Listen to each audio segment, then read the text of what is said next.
Abonnez-vous massivement à la chaîne Lissapo English Club TV. Hello, Bokoto. L'heure et la gravité. Heure et en bon anglais. Ils ont des opportunités à tant au Sénat le Bango dans la RDC à travers la chaîne Lissapo English Club TV. Kodo Sanate, géré à Robert Tangamalo à l'église catholique. Alors, l'élo. Ici, il y a Sika, mais tout ça, quand même, moi, rétro-pédalage. Ministre Bongo, pour comprendre les cas qui suivent, Telling the Time, leçon 28B, total, c'est comment autant la heure en anglais, que le heure en anglais soit toujours time is it, mais il faut répondre. On peut répondre comme en français. En français, autant la heure, autant une minute. N'anglais que le ça va. On a une visite, par exemple, 4h10, it's 4:10. Mais à part ça, une autre manière, il y a le batteur, il y a un autre intitulé leçon 28C, partie C, quand on a telling the time. Alors, deuxième façon, il y a autant l'heure. La deuxième façon, au moins, ingénieur à horloge, exemple, par exemple, au moins, horloge mise dans le tableau. La horloge est dans le tableau, au moins, de 1, donc dans la catégorie, dans une minute, la mise une minute, qui est la 30e minute. Partie est partie positive, il y a horloge qui la montre. Donc partie plus, tu peux baptiser, on a combien past ou bien after. Past ou bien after. À partir de 31 minutes, tu la 59e minute, tu baptises on a combien two. Donc, nous avons parti past ou bien after. Côté est connu to. Alors, past na after, et ça, na signe d'addition.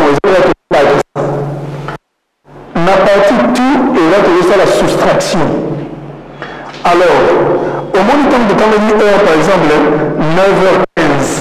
Dans la première façon de faire le temps de 9:15. Dans la deuxième façon de temps la heure, 15 est comme un quarter. 15 est comme un quarter. Le temps est quarter. Ok. 30, tu vas faire ce que tu as half. Donc, on a half, mais le temps on a half. H-A-L-F. Half. Et même, si vous pouvez communiquer la 45, ou la 45, la 45 peut être juste à 15 minutes. Pour donner un mot, et quarter, la français de la quart. 9h15, sur 9h15, 9h15. Il y a une seconde lecture, il y a heure, 15 heures, tu vas sur 15 minutes, et quarter. Alors, l'amant a dit, ce qui nous connaît à mon nom, il y a une minute, et dans la partie after the past, la partie positive, on va l'utiliser after the past. Soit nous connaissons 31 minutes. Tout le monde utilise tout. Et en plus, on parle de l'heure précédente, de l'heure suivante. Nous tout ça en français. Pas heure, nous 12h40. Nous devons et là 13h moins. Pardon, 13h moins 20. Donc déjà 12h40, nous devons dire 13h moins 20. Donc dans 20 minutes, tu recours à 13h. Et c'est comme moi, on a toujours une assurance là qui ça.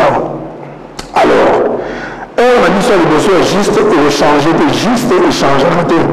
Et c'est la première lecture, toute seconde lecture et change à rater. What time is it? What time is it? La heure de parler dans la leçon précédente, et on te retient un peu, tout le monde va penser. Selon les deux téléphones, au YouTube, on a deux téléphones différents.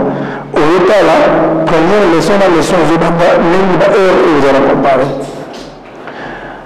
What time is it? Donc, it's 3 o'clock. Au moins, o'clock change. It's 3 o'clock. It's 3 a.m. It's 3 p.m.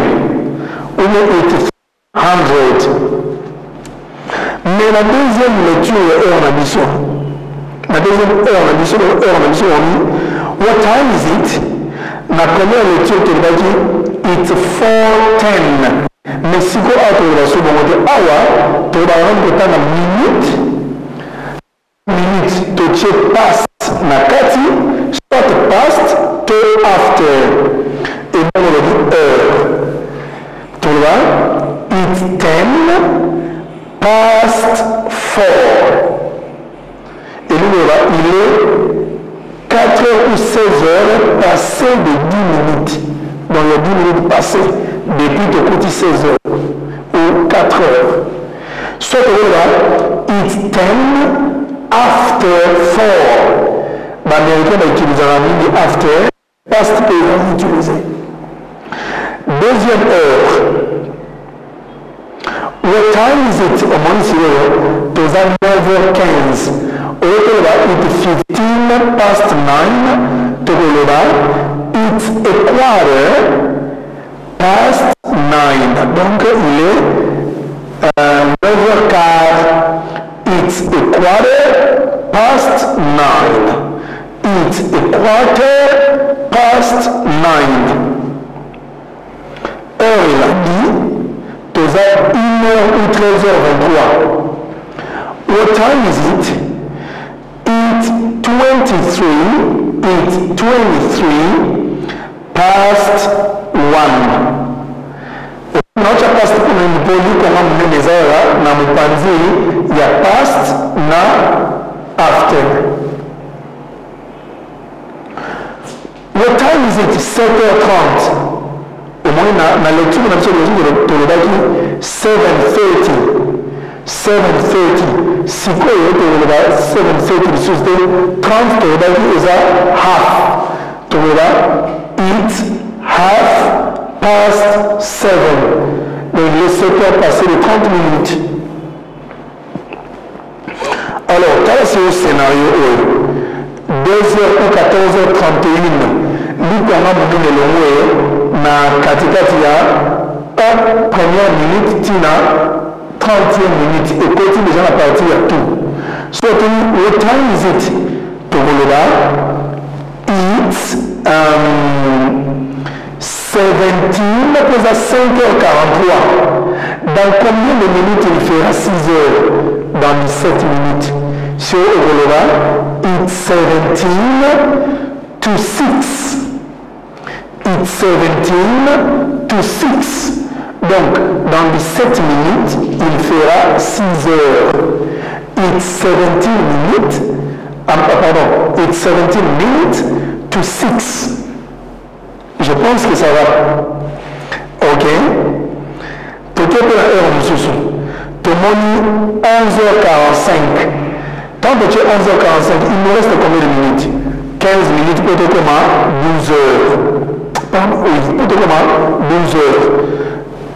Même le temps de la lecture, on a vu sur le son passé au droit, it's 11:45 Manchester. La seconde lecture au droit, it's a quarter to 12.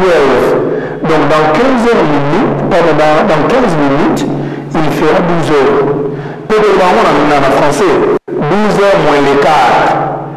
Au moment où il y a 11h45, on dit 12 heures moins les quarts. En anglais au droit, it's a quarter to 12.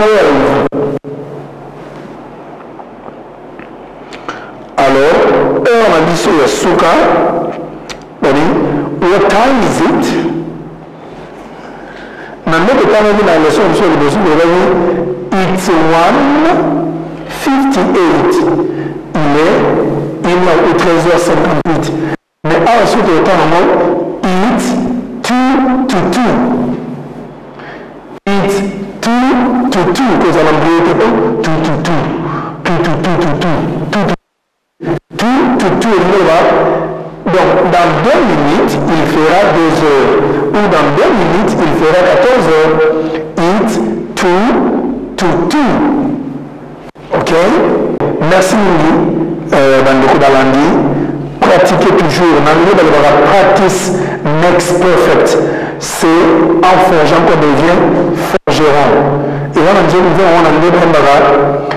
you can do it if you really want. Donc, on va besoin de Simba et on se réunit. You can do it if you really want. You can do it if you really want. Again, you can do it if you really want. Donc, you can do it if you really want. On va Simba et on va besoin de ce qui est réuni. Donc, tia foi, nous tia la foi, na église, il y a des fire. Donc, tia foi, on a amené comme il a dit toujours, c'est un exercice pour répondre aux deux sénateurs, pour cliquer sur une nomination, pour s'abonner, pour au moins la vidéo et donner. Merci beaucoup. Ceux qui, na YouTube, aux autres, à la vie, c'est des pénés, pour le côté. Bonne, pour l'anglais, le vidéo.